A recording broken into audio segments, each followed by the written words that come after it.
সূরাত আলে ইমরানের ২৬ নম্বর আয়াতের মধ্যে আল্লাহ তাআলা বলেন,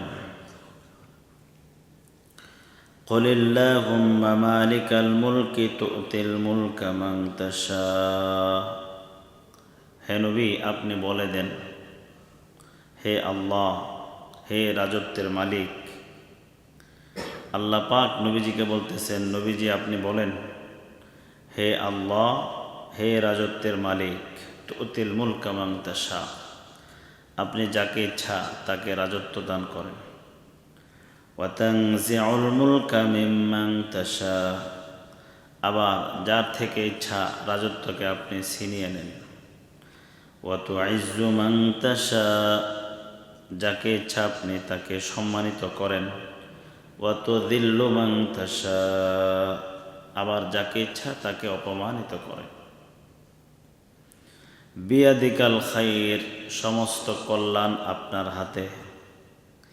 ইন্নাকা আলা কুল্লি শাইইন কাদির, নিশ্চয় আপনি সকল ক্ষমতার অধিকারী, সর্বময় ক্ষমতার অধিকারী আপনি, সকল জিনিসের উপর আপনার ক্ষমতা আছে।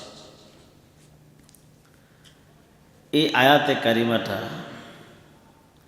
মূলত ওই যে নাজরান থেকে এক খ্রিস্টান প্রতিনিধি দল নবীজির কাছে এসেছিল,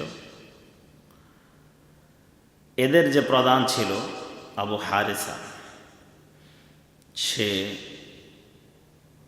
বলেছিল যে আমরা যদি মুহাম্মদ সাল্লাল্লাহু আলাইহি ওয়াসাল্লামের দ্বীনকে গ্রহণ করি, তাহলে রোম সাম্রাজ্য থেকে আমরা কোনো সহযোগিতা পাব না।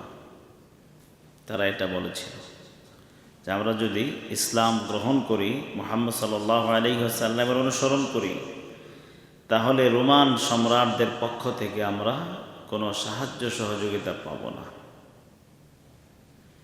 এই আয়াতে রব্বুল আলামিন মূলত তার এই কথার জবাব দিয়েছে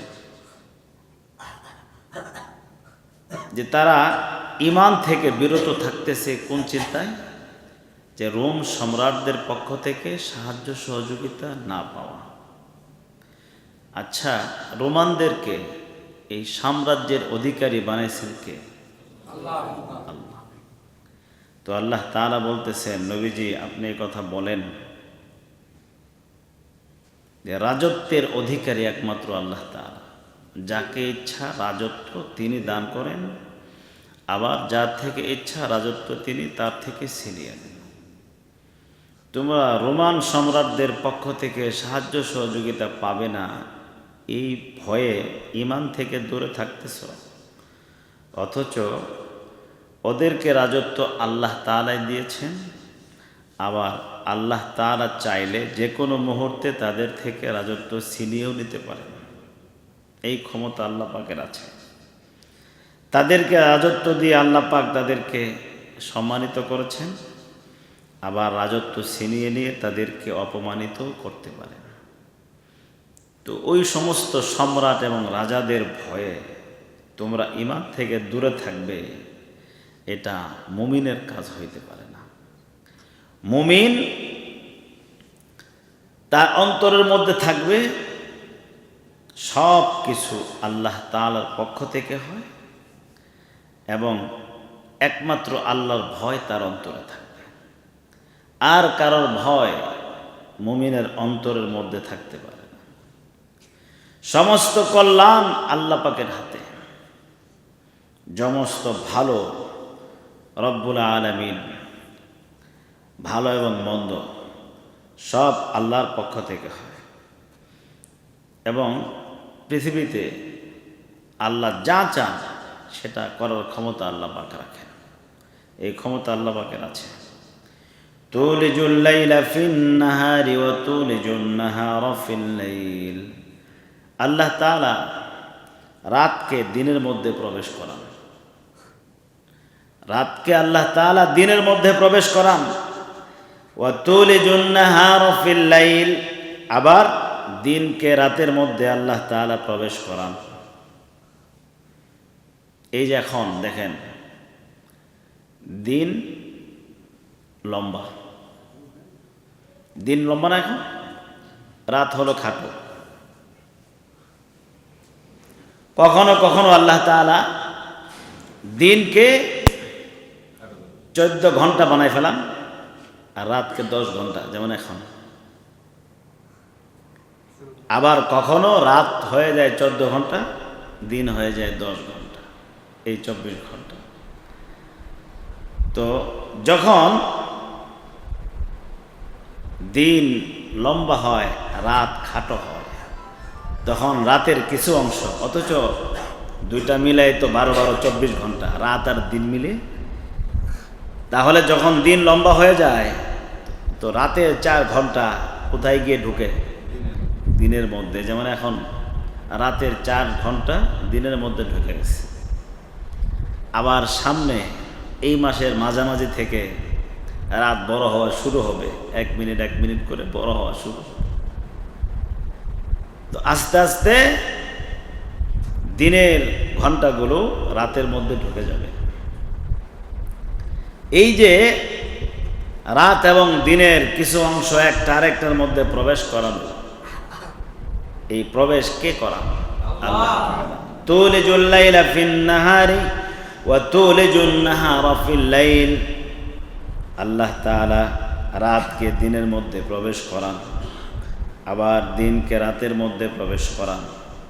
ওয়া তুখরিজুল হাইয়া মিনাল মাইয়িতি ওয়া তুখরিজুল মাইয়িতা মিনাল হাই। আল্লাহ পাক বলেন যে রব্বুল আলামিন মৃত থেকে জীবিতকে বের করেন, মৃত থেকে জীবিতকে বের করেন। ওয়া তুখরিজুল মাইয়িতা মিনাল হাই, আবার জীবিত থেকে মৃতকে বের করেন। মুফাসসিরিনগণ এই আয়াতের তাফসীর করছেন এইভাবে যে মৃত থেকে আল্লাহ জীবিত বের করেন কেমনে? যেমন ডিম হলো একটা মৃত ডিম, এই মৃত ডিম থেকে আল্লাহ তাআলা জীবিত পশু বের করেন। যত ডিম আছে, ডিম থেকে যত পশু বের হয়, যত প্রাণী পাখি বের হয়, এই যে মুরগি ডিম মৃত, এখান থেকে আল্লাহ তাআলা জীবিত মুরগি বের করেন।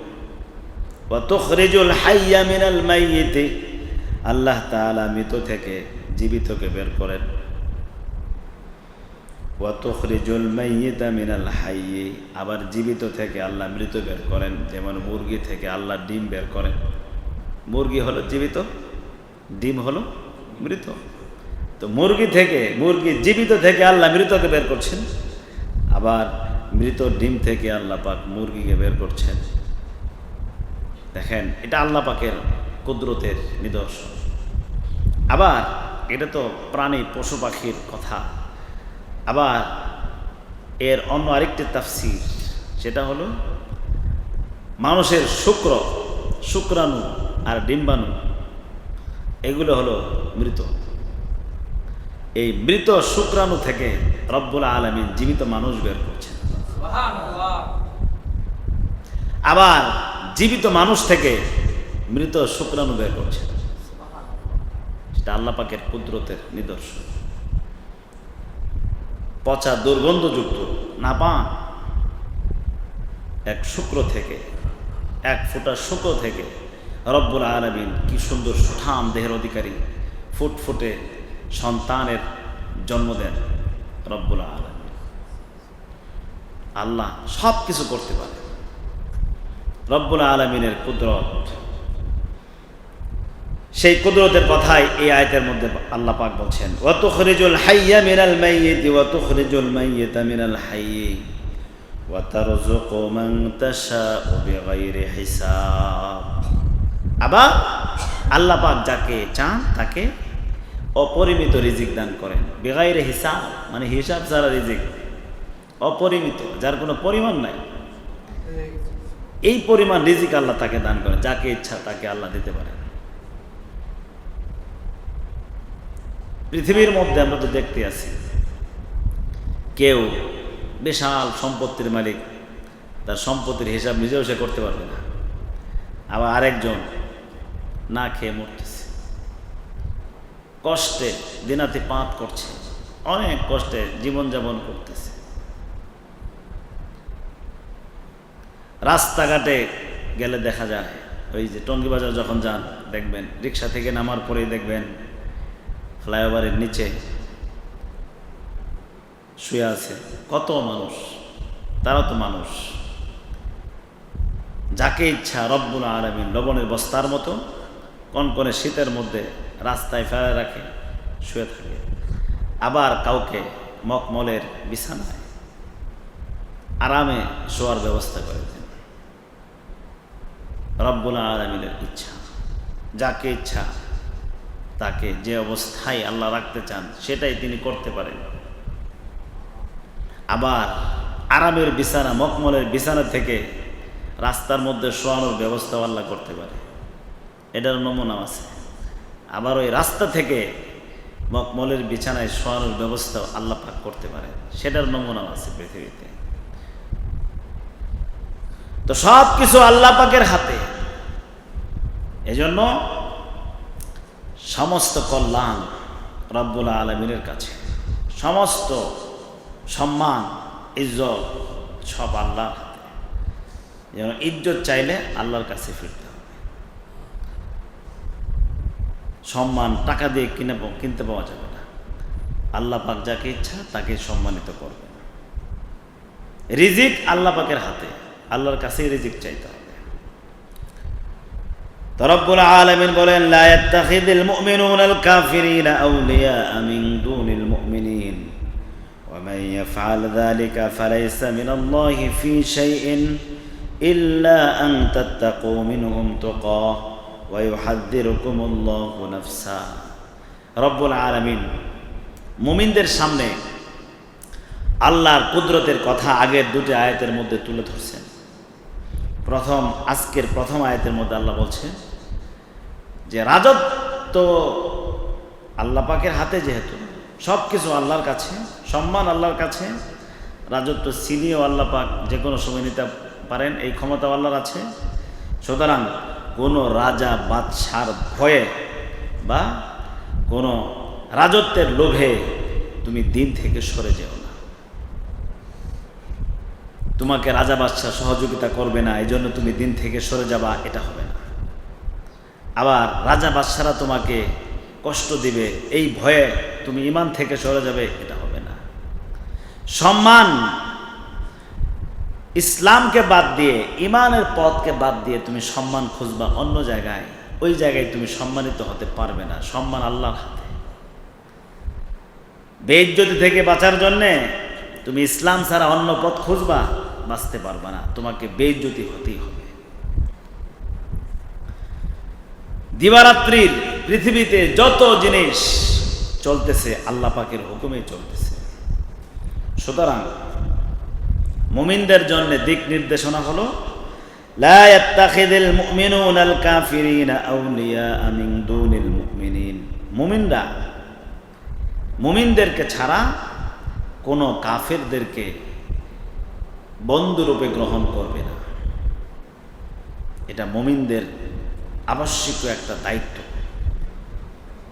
যে একজন মুসলমান আর একজন মুসলমানকে বন্ধু বানাইতে পারবে। অন্তরঙ্গ বন্ধুত্ব কেবলমাত্র এক মুসলমান আর এক মুসলমানকেই বানাইতে পারবে। কোনো মুসলমান কোনো কাফেরকে অন্তরঙ্গ বন্ধু বানাতে পারবে না। আল্লাহ পাক মানুষ বানিয়েছেন, ভিতরের সব কিছু কি চিন্তা ফিকির সেটা আল্লাহ পাক ভালো জানেন। আপনি বিধর্মীকে যত বন্ধুই মনে করেন না কেন, সে কখনোই আপনার বন্ধু হবে না। আপনি মনে করলে আপনি তাকে অন্তরঙ্গ বন্ধু মনে করবেন, কিন্তু সে কখনো আপনাকে বন্ধু মনে করবে না। এটা আল্লাহ জানাই দিয়েছেন। কথা এই যুগের মুসলমানদের এই কথা বিশ্বাস হয় না। তারা আল্লাহর কথাকে একদিকে রাখছে আর তারা জীবন গতি একদিকে রাখছে।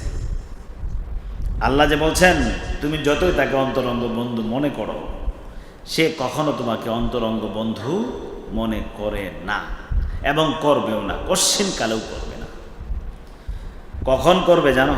তুমি যদি তোমার দিন বাদ দিয়ে ওর মতো কাফের হয়ে যাও, তাহলেই কেবলমাত্র তোমাকে সে তার অন্তরঙ্গ বন্ধু মনে করবে। কিন্তু এই যুগের মুসলমানেরা কি বলে যে ধর্মের জায়গায় থাকবে, আমরা সবাই অন্তরঙ্গ বন্ধু হয়ে একসঙ্গে কাঁধে কাঁধ মিলিয়ে মিলেমিশে থাকবো। মিলেমিশে থাকবেন, মিলেমিশে থাকা সমস্যা নাই, কিন্তু বন্ধু বানাতে পারবেন না। বন্ধু বানাইলে ও আপনাকে বন্ধু বানাবে না, কশ্চিন কালেও বানাবে না। গ্যারান্টি কোরআনের মধ্যে আল্লাহ গ্যারান্টি দিয়ে দিয়েছে, সে কখনো তোমাকে বন্ধু মনে করবে না। বন্ধু মনে করবে একটা সুরতেই, তুমি যদি তার দিন গ্রহণ করো তাহলে সে তোমাকে বন্ধু মনে করবে, নচেত করবে না, কশ্চিন কালেও। বন্ধু ইহুদি হোক, খ্রিস্টান হোক, হিন্দু হোক, বৌদ্ধ হোক, নাস্তিক হোক, এরা পরস্পর বন্ধু। এটা তো দিবালোকের মতো পরিষ্কার। বিশ্বে একদিকে মুসলমান, আরেকদিকে হারা সবাই।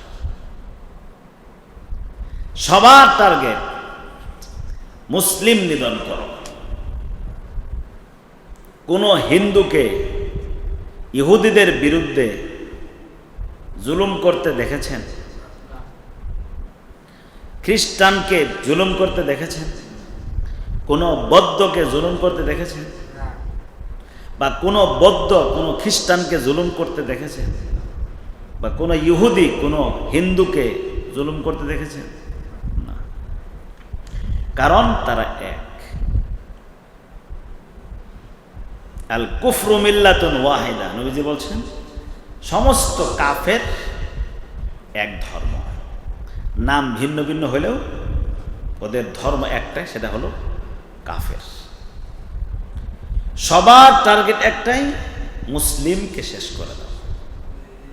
ইহুদিরও এক চেষ্টা মুসলিম শেষ করো, বৌদ্ধদেরও এক চেষ্টা মুসলিম শেষ করো, হিন্দুদেরও এক চেষ্টা মুসলিম শেষ করো, খ্রিস্টানদেরও এক চেষ্টা মুসলিম শেষ করো। এটাই ওদের টার্গেট। কিন্তু এই যুগের মুসলমান এটা বুঝবে না, বুঝেও না, জুলুমেরও শিকার হচ্ছে। মুসলমান আরেক মুসলমানকে বন্ধু মনে করে না, তার সঙ্গে শত্রুতা। একসঙ্গে প্রতিবেশী বসবাস করে, তার সঙ্গে মিল নাই।